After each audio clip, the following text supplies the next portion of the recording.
أعوذ بالله من الشيطان الرجيم నేను శపించబడిన బహిష్కరించబడిన శైతాన్ నుండి రక్షణ పొందటానికి అల్లాహ్ శరణు వేడుకుంటున్నాను. إنا أرسلناك شاهدا ومبشرا ونذيرا నిశ్చయంగా ఓ ముహమ్మద్, మేము నిన్ను సాక్షిగా శుభవార్తలు అందజేసేవానిగా మరియు హెచ్చరించేవానిగాను చేసి పంపాము.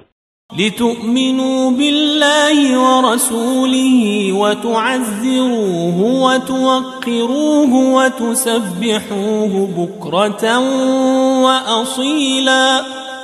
ఎందుకంటే ఓ ముస్లింలారా, మీరు అల్లాహ్ను మరియు ఆయన ప్రవక్తను విశ్వసించాలని మరియు మీరు అతనితో ప్రవక్తతో సహకరించాలని మరియు అతనిని గౌరవించాలని మరియు ఉదయం మరియు సాయంత్రం ఆయన అల్లాహ్ పవిత్రతను కొనియాడాలని